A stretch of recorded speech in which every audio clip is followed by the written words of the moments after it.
I'll deliver my presentation on overview of oil and gas industry on behalf of Petroleum Engineers Association.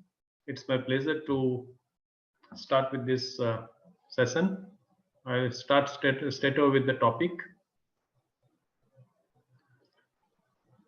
In our civilization, we have different sources of energy, which broadly divides into renewable and non-renewable categories. And the topic that we are dealing with is oil and natural gas, which comes under non-renewable source of energy. And they are significant in terms of contribution. Other sources are not that much significant in the present juncture. As regards the consumption of oil and gas, the breakup is indicative something like this. The highest consumption is in the residential and commercial arena. Then comes industry and finally the transportation.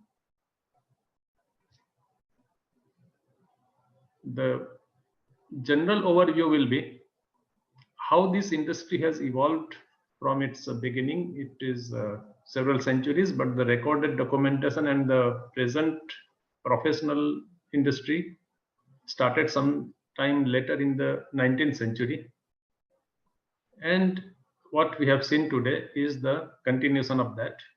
And future will be somewhat different from what we see today. In the course of our discussion, we will go through the business model, the technology changes, and the different scenarios for the future. As regards the industry, we provide safe, affordable energy, improving the quality of life for the inhabitants of our planet. There are several key areas that are incorporated in our industry, which ensures to this kind of quality. It accepts risk, uncertainties, challenges, and resources to move ahead. In the past 100 years or so, there have been remarkable changes in terms of world's reserves and how it will shape our civilization. That is seen till now, and it will be evident in future also.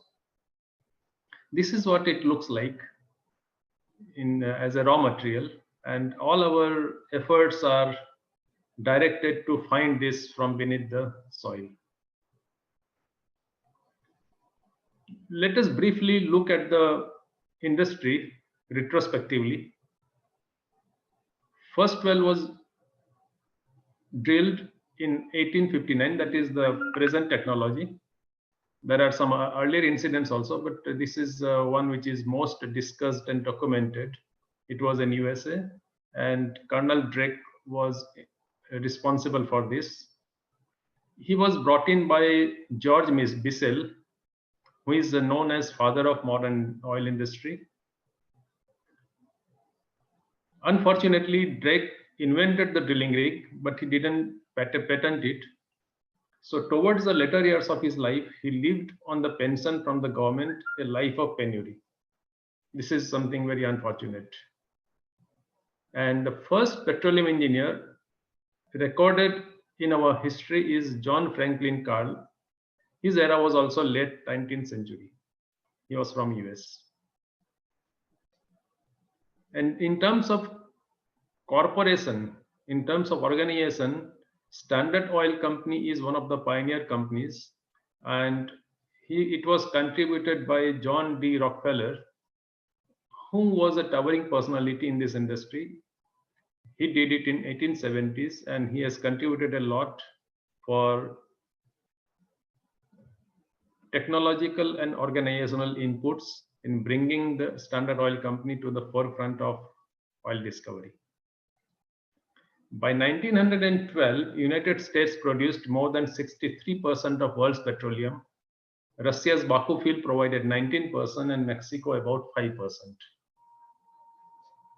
As regards India, I'll shortly define what India did. First oil well was drilled in Makum in Assam in 1866, but it was dry well. In 1889, Assam Railway and Trading Company started drilling a well in Digboi, and it struck oil at a depth of 172 feet. Thereafter, the refinery was set up.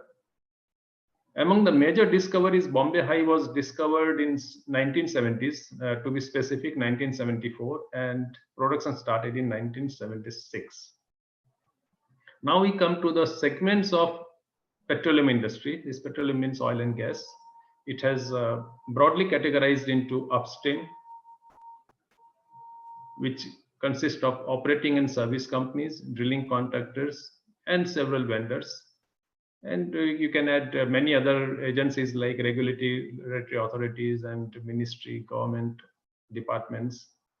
Downstream has got refinery and other processing facilities, which divide the petroleum components into other usable items.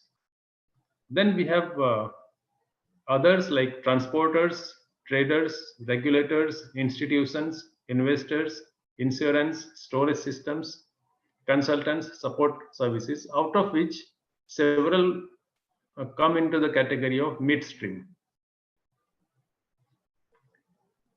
As per the project of oil and gas discovery and its exploitation, the several markable stages are exploration, development, production, and finally field abandonment. So it depends from place to place, from reservoir to reservoir, but typically the exploration is completed in about 3 years' time. Then 2 to 4 years is required for development. And if it is a good reservoir, it can last for 20 years or more. And once it is done with, it is abandoned as per the regulatory and SOP, standard operating procedures of the country and the company. So you can say that close to 50 years is the project for one good reservoir. Project execution phase is from planning to operate, has got again several components. It starts from input data, where the project initiates, then the concept is developed, it is well defined, and it is implemented for operations. These are the key elements. Timeline in a different format. What are the different components of each category? Like exploration has got appraisal also, which defines the commercially exploitable petroleum entities. Then the field is approved for development, which consists of drilling. Drilling is also a part of exploration. Then field operation and production, in which the production facilities are developed. This is the major phase of the project. So most of the good companies or the successful companies have many reservoirs which are in this category. We have also some companies and blocks where the field operation and production component is not seen, because in exploration part only the commercial viability is not established. So this timeline is for a successful exploitation of a reservoir. Now in operating cycle, what are the components of each category? That is described in brief. This we will discuss in later slides. Now this project can be started with different combinations of business models. Earlier, when the oil and gas industry started, it was on the basis of risk sharing by a few people or the companies. As the complexity and size of the project enhanced, then different business models emerged. At present, these are the scenarios in which the project can be started and executed. Group 1 is own operation with full equity financing, in which the company spends its own funds. In Group 2, there will be a component of equity and borrowing, which is financed by different agencies. Group 3 will have different companies pulled together and they develop the project. In Group 4, in which the small and medium companies also participate. And group 5 is partial farm out. It is a different combination. It depends upon the contract to contract terms. As per the cash flow variables, oil field will have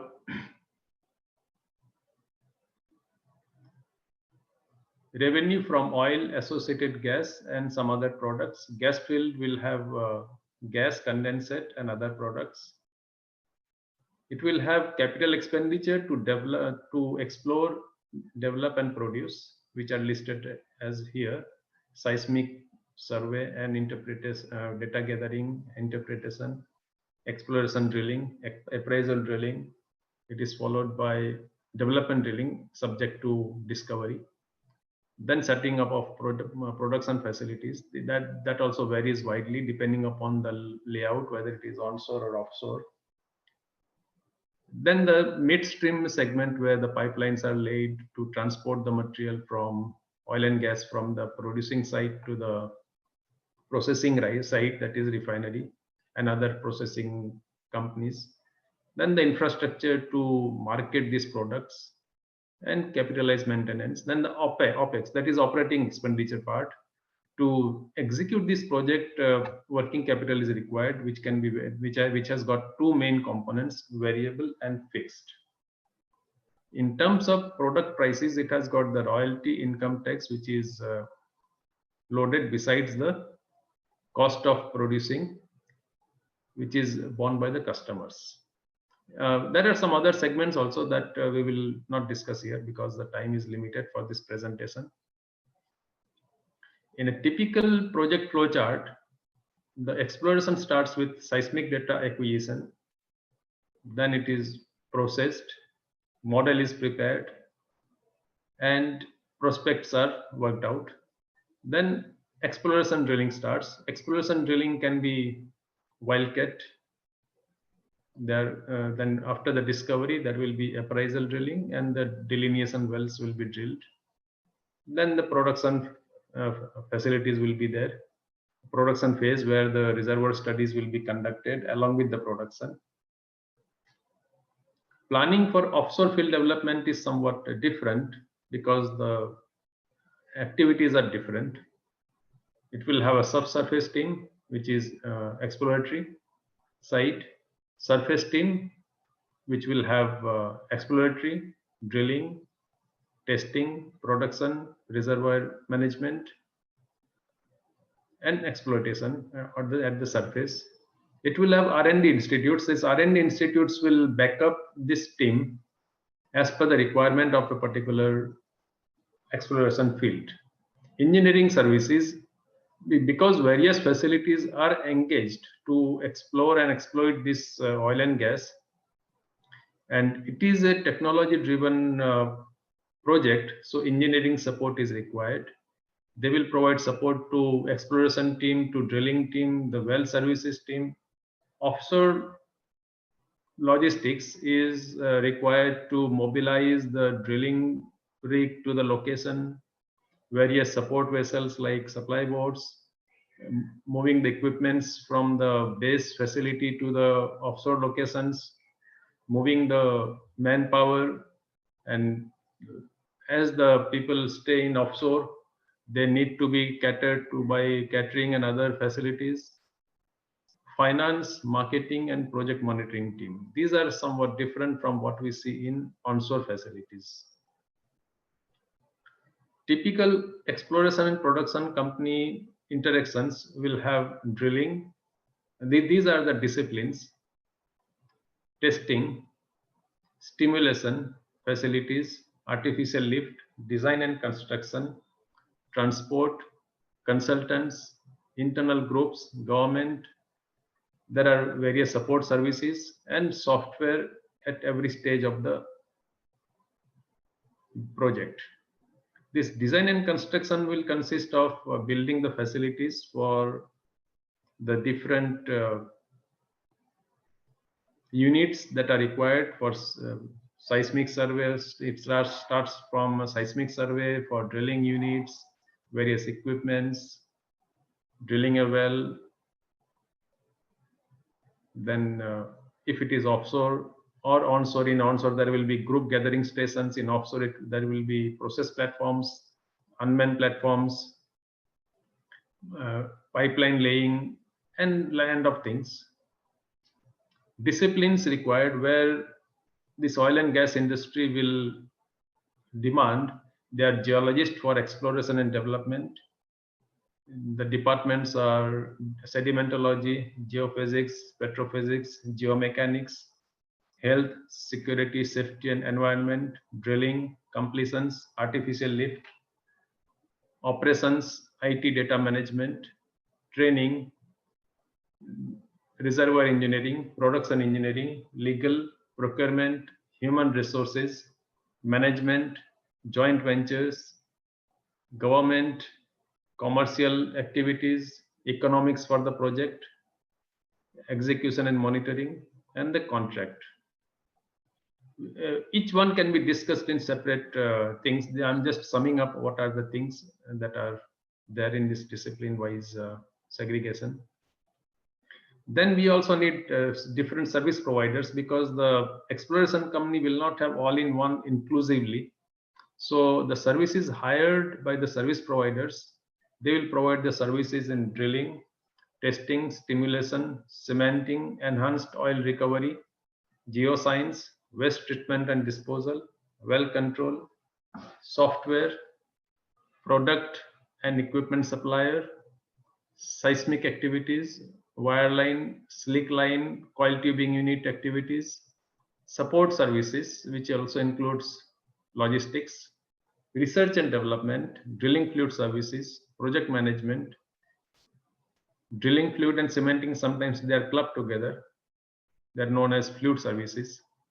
Environmental impact assessment, it is done before the seismic survey begins. That is a different EIA, and for drilling that is a different EIA. That is a regulatory requirement. This is also a very important and vital part of the project. This can be, we can add some more services depending upon the type of the project. These are some of the key services that are normally found in any project for the exploration and exploitation of the oil and gas. In initial evaluation and appraisal phase, we have discovery, which is a part of exploration. Then initial evaluation, once the discovery is made, then the evaluation is made, what is the quantity of oil and gas, or oil or gas, and whether it is economically viable or not, and what is the boundary, what is the area of the reservoir. This becomes a part of initial evaluation, and then the appraisal confirms that exercise. And after it is completed, then the final appraisal is approved and development plan begins. Development plan begins with the drilling activity. It is done by operating company. Operating company can have its own drilling rig, or it can have a contractor company doing the drilling for the operating company. The operating company first goes for acquisition and possession of a block which is required to be developed. Then the drilling program is made, which is approved by the organization and the regulating authorities. It is also required that environmental impact assessment is done before the project starts, because what is the impact from the environmental point of view, that is done, and from area to area this criteria varies. So what is done in one geographic locality may be different from what is done in other places. But this is very important aspect, that what kind of environmental impact this project is going to make, and some of the projects are not going to stay forever in that place. So once the drilling is done, the drilling rig moves away. So what is the footprint left behind? If it is damaging the environment, then some corrective measure is to be taken. Sometimes the footprint is very minimal, so that is considered to be good.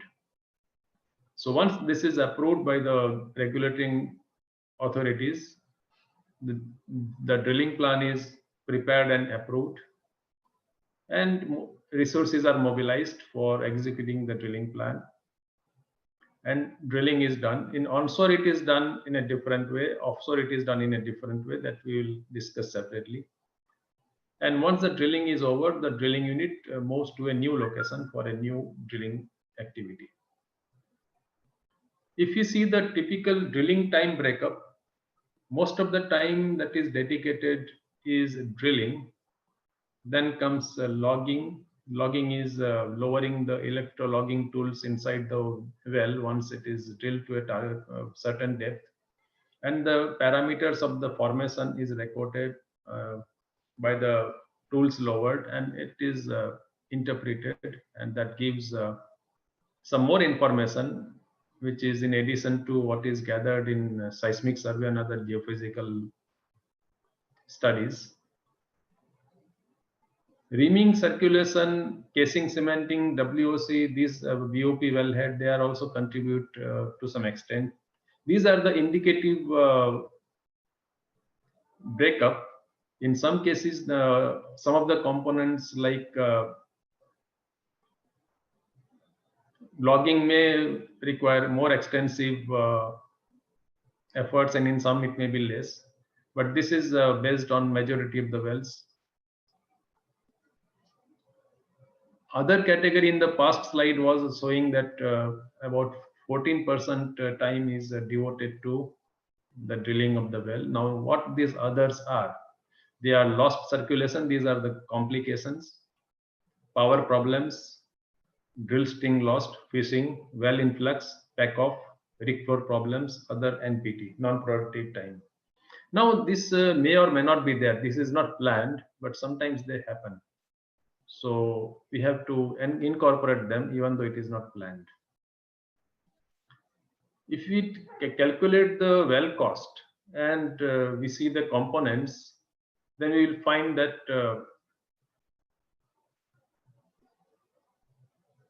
drilling contractor, the company which is having the drilling rig to complete the job of drilling, that is the significant component of 21.8, and others are relatively less. Logging, testing, and perforating, that is also very significant.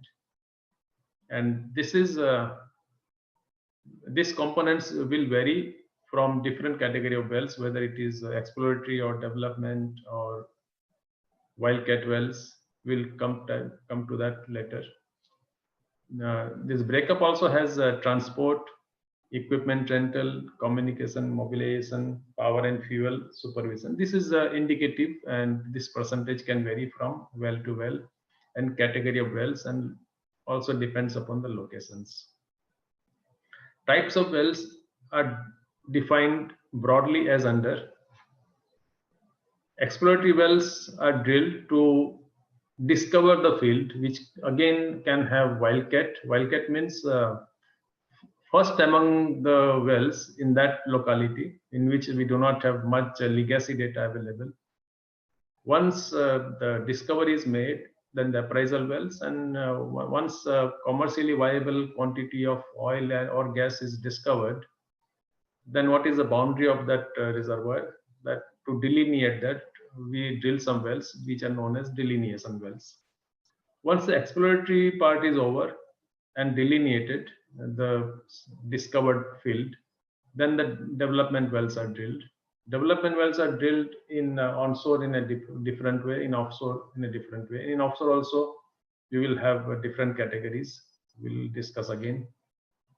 Workover is repair operations for the problems in the existing wells. To repair those wells and eliminate the problems, workover operations are carried out.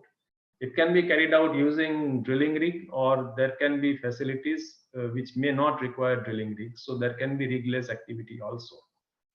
Wells can also be categorized as vertical well or directional well. Directional well can be considered If it is offshore location and we do not want to move the drilling rig often, so it is convenient and it saves time. And sometimes the geological considerations and drilling complications give us an option to drill a directional well, which is a safer option and more effective. Vertical wells are usually drilled in exploratory wells, but in development well also from one jacket or in one place, usually first well will be vertical well. It is relatively less expensive compared to directional well. We also have locations where high temperature and high pressures are persisting in the formation, for which we have HPST environment. So the wells which are drilled in HPST locations, they have different specifications, different criteria. So we need a different kind of expertise and equipments and processes. So that is the reason why this category is separately worked out. In onshore, we can have normal wells. We can have wells having H2S and wells which can have steam. In offshore, we can have normal depth, water depth wells up to say 100 meters water depth, or we can have deep water. For this also we can have different facilities. In shallow depth, water depth, jackup drilling units are mobilized. In deep water, we can have either semi-submersible rigs or floaters. In terms of production facilities in offshore, if the location is shallow water, then we will have processing platforms erected from the seabed. And if it is in deep water, then we can have something like FPSO, because we cannot have conventional offshore structures to be installed there. Other category of wells are relief wells. Relief wells are drilled for controlling the blowout. We can also have injector wells. They fall into, again, different categories. The depth also defines what kind of wells we are going to drill and what kind of resources we need to mobilize, which will have deep drilling. Deep drilling can be either in onshore or in offshore. And in harsh weather, because some locations are having harsh weather, so conventional drilling facilities will not work there. For example, in North Sea, we need a rig having different specifications so that the harsh weather cannot damage that facility. This is one of the footage from the early days of discovered oil field. This is a storage facility. These are the pictures from early 20th century drilling facility. It gives an overview. I have just posted this figure with these pictures because many of the participants may not have the opportunity to visit the drill site, and even if they have visited, how it was at some point of time. So it is interesting to have a look at them. And in the background, you can see the drilling rig and the drilling crew in the forefront. This is earlier type of drilling site. It is a rig floor having Kelly bushing on the rig floor and the drilling crew. Nowadays, very few people are seen on the rig floor because of the automation that has taken place.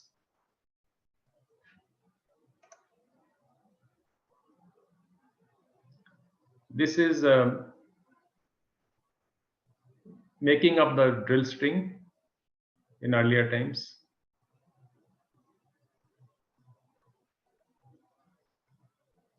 Drilling crew going to or going from the rig site.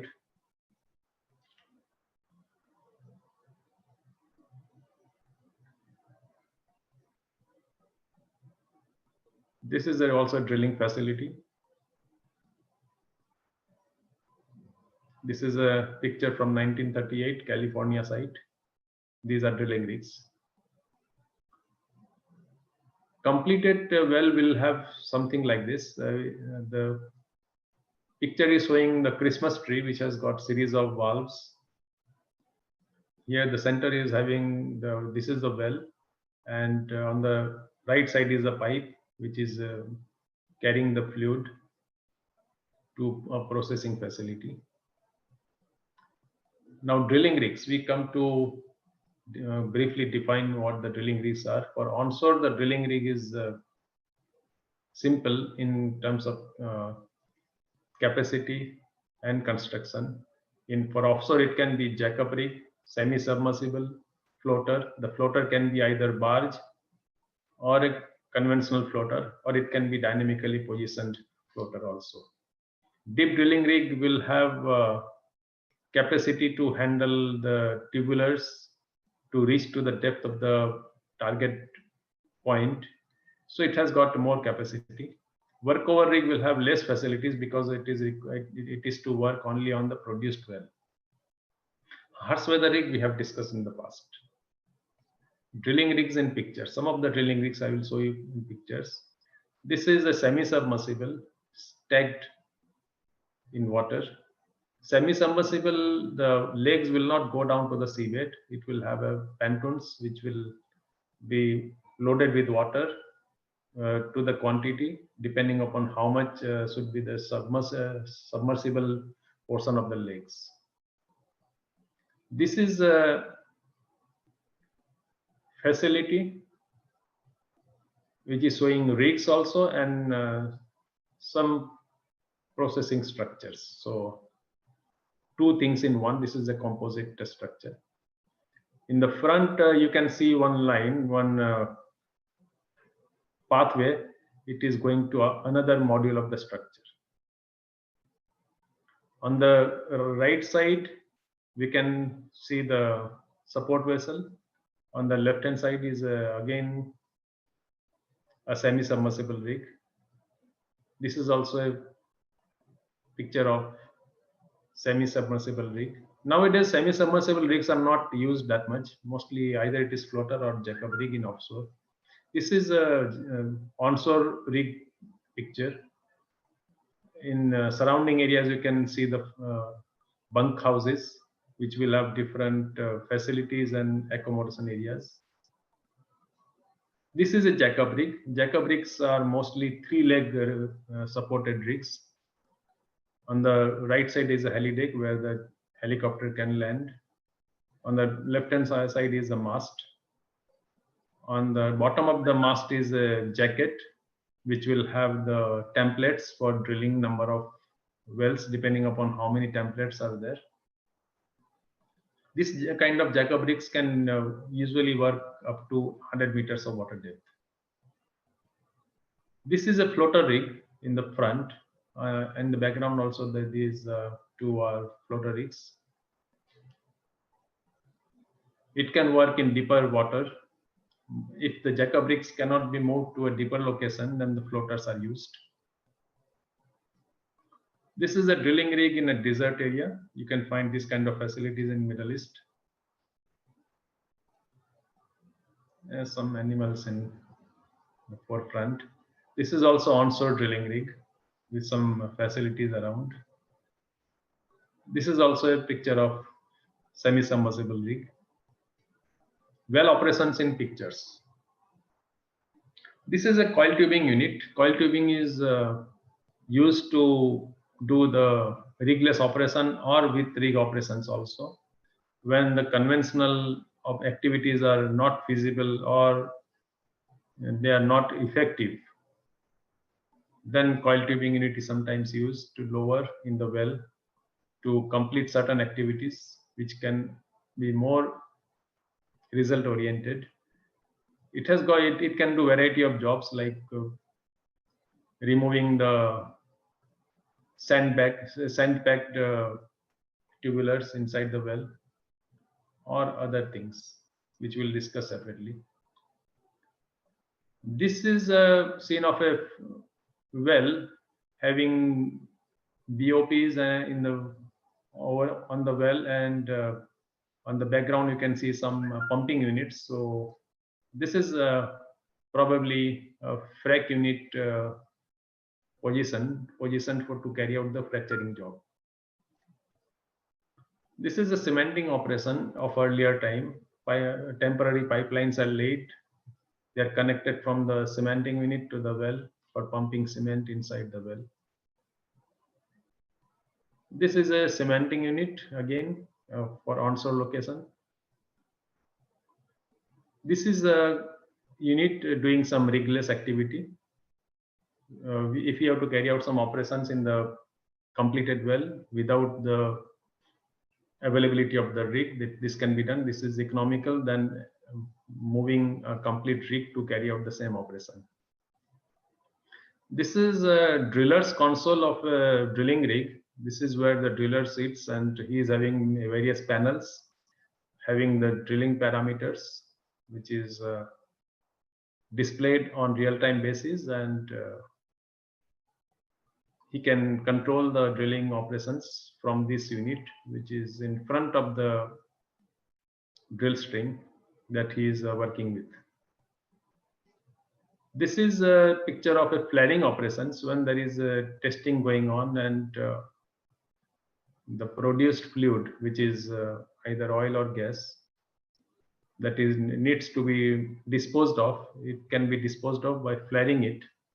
Going by the color of the smoke and the flame, we can see that this is oil flaring. In gas flaring, the clouds will not be that much of darkness. Unexpected drilling events are the accidents and complexities which are not planned in a drilling plan, but which can sometimes happen, and we have to deal with that. These are blowouts, spillage due to uncontrolled flow from well, damage due to fire during drilling, furnished geological data not matching during drilling operations. So that requires tweaking of the drilling plan. So we prepared the drilling plan based on the geological data, but in actual operations, when this data are not matching, we have to change our drilling operations. So that leads to some complications sometimes. Then there are other drilling complications like stuck up and other things. The list is very long. We can have a separate presentation on that. Harsh weather effects like cyclone, rough seas, etc. Typical problems at drilling site in pictures. You will see some pictures here. This is oil spillage, and the oilmen, they are trying to attend to that problem. This is a well. In this case, the vehicle has become unbalanced, tilting to one side. This is a punch through. When the drilling offshore jackup rig is jacking up, the seabed sometimes cannot take the load of the rig, and we're jacking up at the first instance. When the load is applied onto the legs, the seabed gives away and it tilts. But because the hull is very much in touch with the water, it will not tilt, overturn all of a sudden. So it will just try to float on its own. If this cannot be controlled, then eventually the rig can sink also. This is a blowout site. You can see the uncontrolled flow of oil in the background, and in the forefront, the persons are trying to fix the leakage. This is also another picture of blowout. This is a drilling site with some team in the forefront. This is from very earlier time, you can see. This is also a scene at the blowout well. It looks like some uncontrolled fire because of war or similar situation, because number of wells have gone on fire at the same time. So this is in the picture. This is also a blowout scene. Some offshore facilities I will try to give in pictures. This is a processing facility, also has a rig in the background, you can see the mast. This is the commissioning of processing platform. At the bottom end, you can see the jacket, which is first installed at the seabed, and the different module. It is transported and brought to the site, and it is fitted on top of this jacket. And module wise, this facility is completed. This is a completed offshore structure. It is also having a drilling mast on the right hand side, you can see. And the left hand side top, you can see the flaring of the gas. Any gas which is not usable, oil or gas, that is flared to the atmosphere. Here is a drilling rig on the right, and on the left hand side, accommodation module. On the right hand side, you can see the supply vessel which is supporting this activity, bringing material and necessary items to the drill site, and also taking the material back to the base. This is FPSO, floating production, storage and offloading.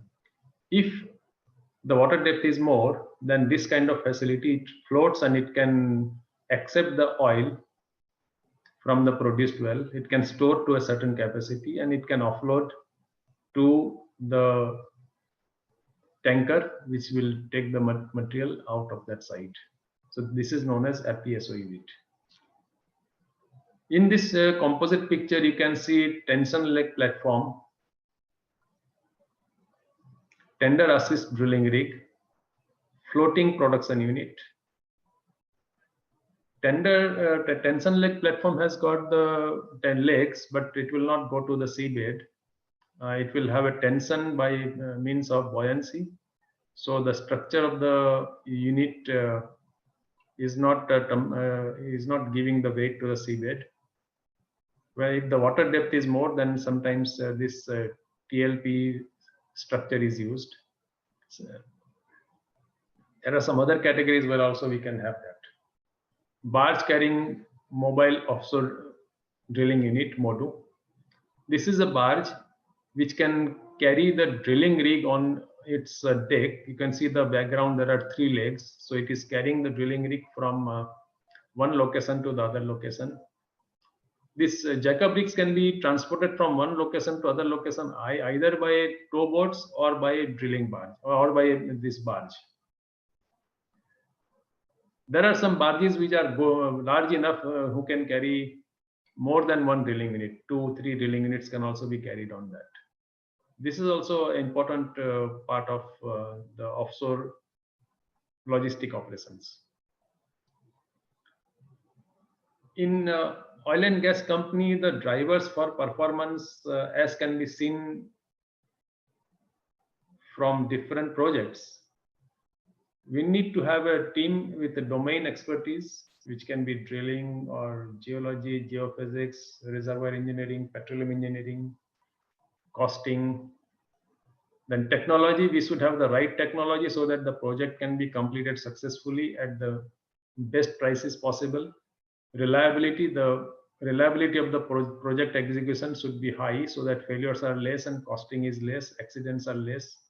Management of human and other resources. This is very important because training a human resource, retaining them and continuing with the work is very essential. Otherwise, there will be more transfers and the organization can be devoid of the best professional team. Adaptability. The technology changes, the work environment changes. So we need to adapt to the changing environment. So this adaptability is also a must. This is a typical aspect of oil and gas industry. In other industries, usually the technology and other things are repeatable in nature. Efficiency. Efficiency is a key parameter because it leads to success and the costing. Integration, because our industry is having different key domains, and all the domains are having different technological and non-technical departments, and they are borrowed from different sources. And integrating in the right manner will ensure success, minimize time, and affect the costing. capital. It is a capital intensive industry. Oil and gas industry is highly capital intensive, highly technology driven, and having a significant human resource of a particular type. So these are the key performance parameters we need to have the project successful. Transport and storage in pictures. So now this comes under midstream category of the oil and gas industry. We will see some of the facilities and pictures. This is an oil tanker which carries oil from one location, usually from the produced area, to the facilities where it is to be marketed. This is also another picture of tanker. This is a storage facility for crude oil. It is having a terminal in the sea. So the tanker will supply, will reach that point and will offload the crude oil to the storage facilities. If you see the representative cost of gasoline, there are different components of the crude oil, but I'm just taking a representative element as gasoline, which is petrol. You will see that the exploration is 36% of the cost, production is 41%. These two are the main costing factors which will decide what will be the price of the gasoline. In some regulated regimes, besides this costing, the government can have its own taxes. So in that case, it will be different from what it is reflected here. Oil price factors are also depending upon the OPEC production levels. OPEC has tried to influence the pricing by various strategies. US and Asian demands for crude oil, the effect of alternative and energy available, because that will influence the demand for oil and gas. Geopolitical factors that it can be either war type situations or some logistic interruptions, some security issues, and local, regional, and global economy. What is the demand? This local, regional, and global economy will decide the demand, and it can influence the demand supply equation. Forex, because this is a globally traded commodity, so the forex valuation will also influence the pricing, and there are several unpredictable variables. Like we can see that present pandemic has affected the economic activities all around the world, and it has affected the demand on a short-term basis. If you see the market scenario, speculation and manipulation are not predictable, because the market will decide the ultimate price. It is a traded commodity. So the cost of production may be one aspect, but the selling price may be at altogether a different level. So how the traders play this, that also depends upon this part. Unregulated markets are susceptible. Many markets are not regulated, so it will have inventory issues, supply demand, and government related some interruptions and influences. So there are different factors. It can be a big topic of discussion. Some events are not always fundamentally explainable. This is also a very key event, that how this will affect the market. Credit crunch. This is what we can see in the present era for the last 5 to 7 years. Most of the companies have slowed down their exploration activities. One of the key factors for this is credit crunch. Expansion plans not realized. This is also partly because of the credit crunch, and it can also be because of other reasons like slackening of demand. Some smaller companies go bust because smaller companies cannot withstand the cyclic fluctuations. So if the companies are not having orders or services, then they cannot sustain in the market and they go bust. It has happened in the past, and what we can see today is a conglomeration of companies. They have clubbed together so that effect of recession in one company can be compensated by more activities from the other company, so the bigger company can survive. So it has happened now. For example, Schlumberger or Halliburton, these are the companies which have acquired smaller companies. Earlier they were specific service providers. Now they provide services to several categories by acquiring smaller companies. Greenfield projects are not reviewed properly. This is also a very serious aspect. Many times the project reviews are indicating viability, and after the exploration activity we find that they are not viable. So when we look back, we find that the projects were not reviewed properly. The company spent the money and ultimately the project could not progress, and ultimately it was either put on hold or it was just left over.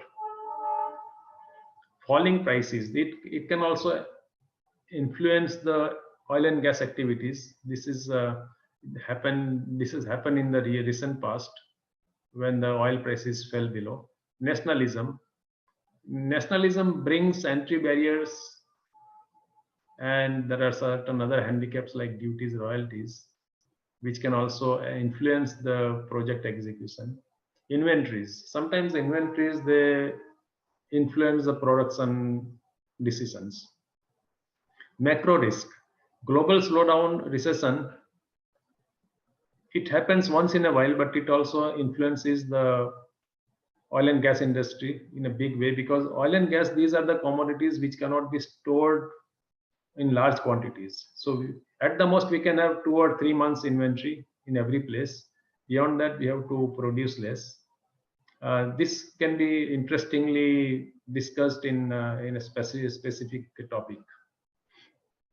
False input, sometimes the invalid data and wrong assumption will lead to costing inaccuracies, and it can also have pricing fluctuations.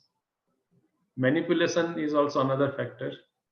Sometimes some data and prices about the reservoir capacity and the potential, they are manipulated. In the long run, it affects the market of the oil and gas industry. The natural gas market is also cannot be globalized in a big way because of the transport restrictions.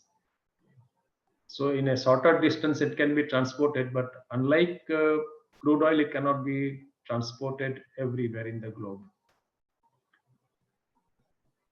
Found increase in demand for oil but decline in purchasing power of oil. This is very interesting point, that demand may be high but purchasing power may not be there, so that it will also influence the price. OPEC was founded in 1960 by founding countries like Iran, Iraq, Kuwait, Saudi Arabia, Venezuela. It is having headquarters in Vienna.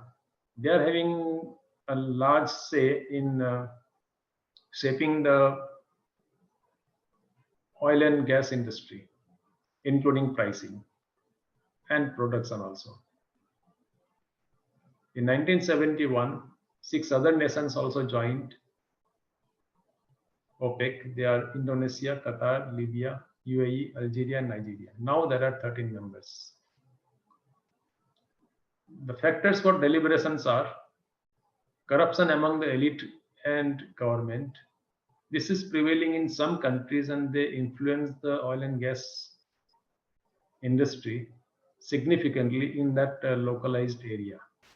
Mismanagement.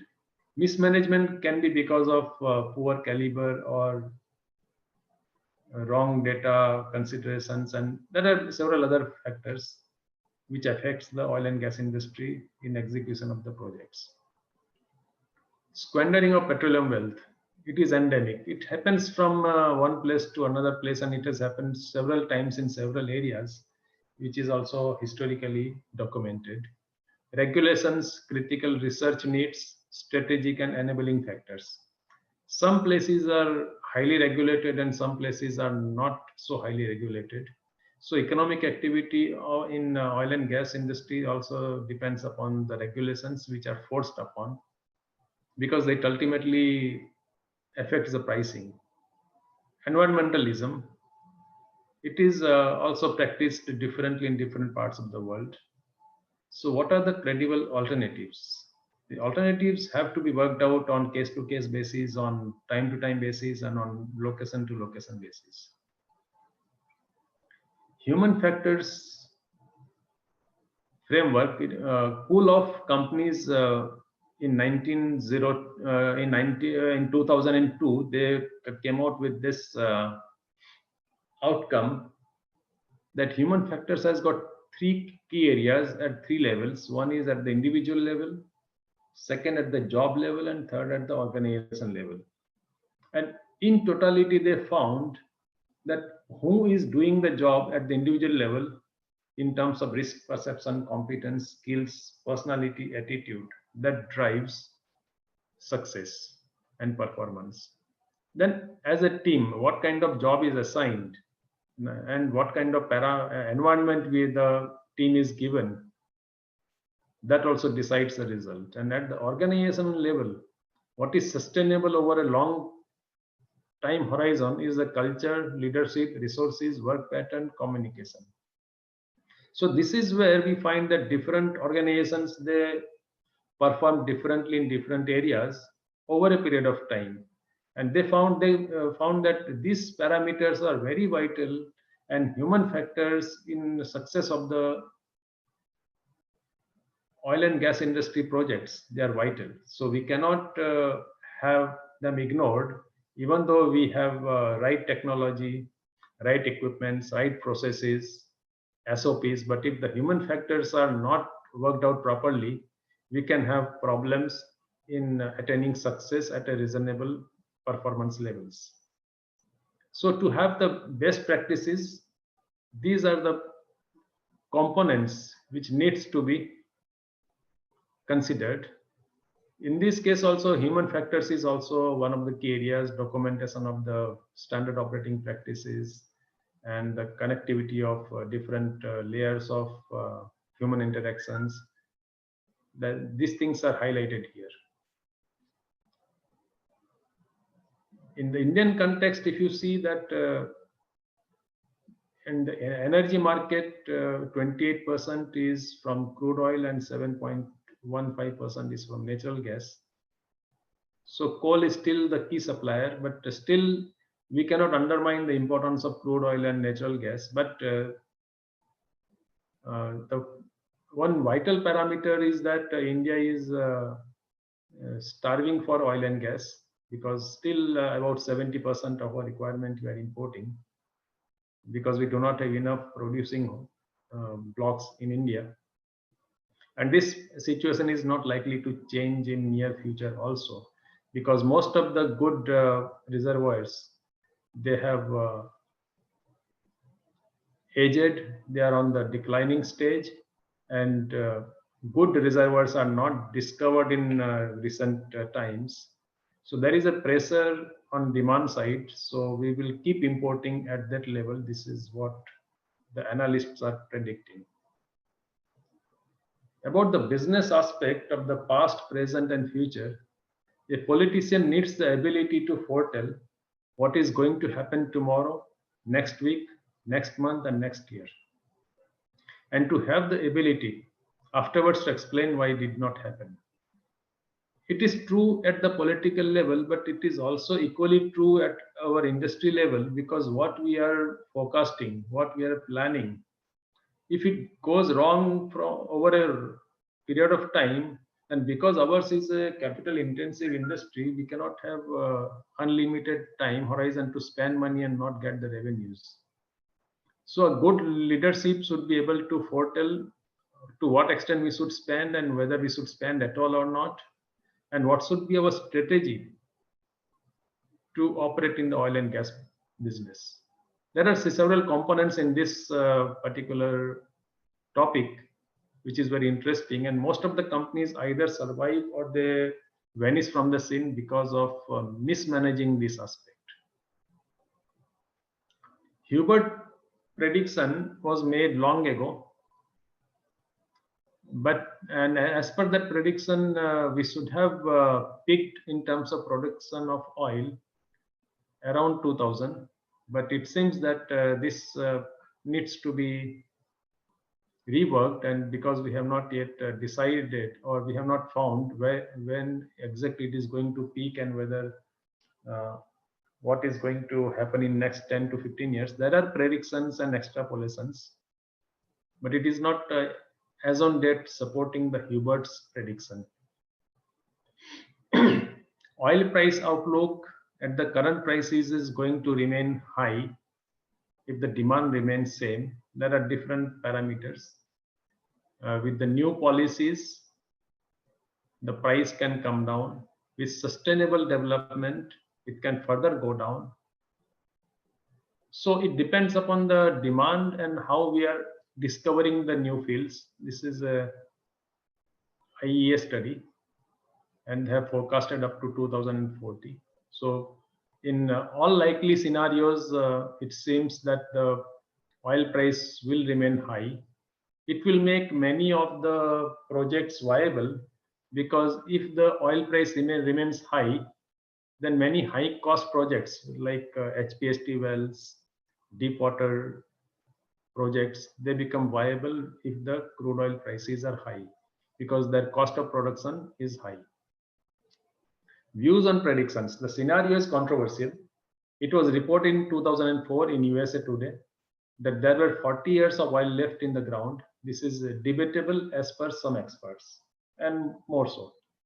Others claim that technology will support in exploiting vast sources of unconventionals. Unconventionals have started their activities in several areas, and by and large, they are successful. In unconventional, we can have tar sands, bitumen fields, oil shale, coal bed methane. It is stated that both the Canadian tar sands and American oil shale deposits match existing liquid petroleum deposits worldwide. Our call is wait, watch, and be prepared for anything. So these predictions can go either way. If you see the 18 giant oil fields, most of them were discovered long back. And of this stature, the oil fields have not been invented in the recent past. So this is also interesting finding. 20 years ago, 15 fields had the capacity to produce more than 1,000 barrels a day. Today, only 4 fields can produce that much. These are the outcomes. Producing regions will have a peak. The Middle East is a key factor. The giants are getting smaller, both to size and number. What will the peak be? It depends on the demand for oil, future oil exploration, and decline of the giants.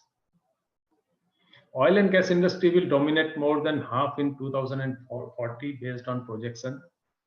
So oil will contribute 30%, gas will contribute 26%, and coal will be 20%. And others are lesser in number. This is from ExxonMobil study.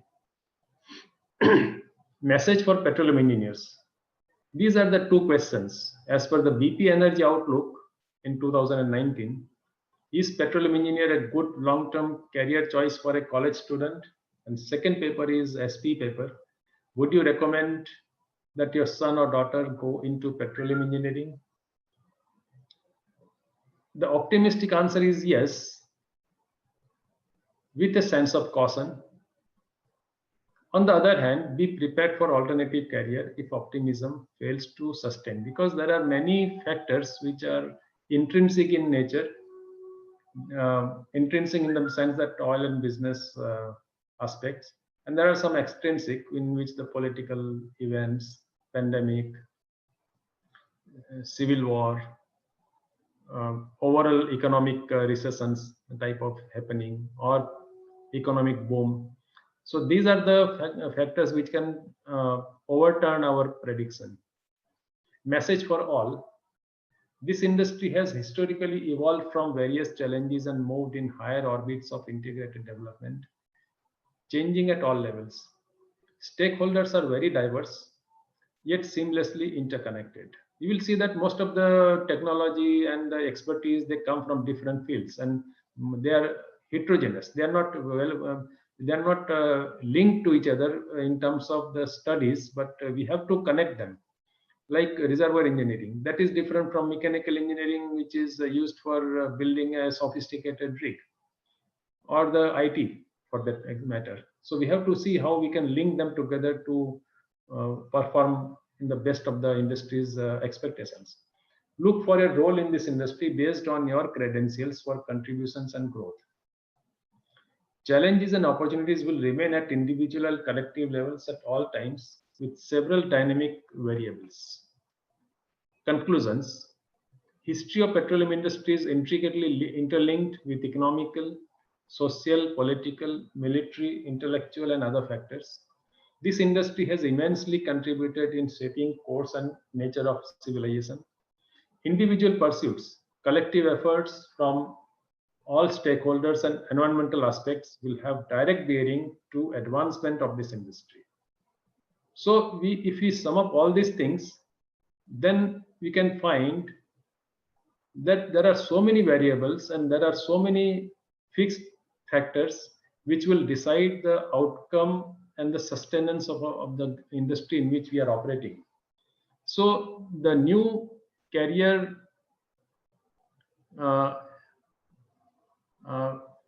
can be thought about, or we can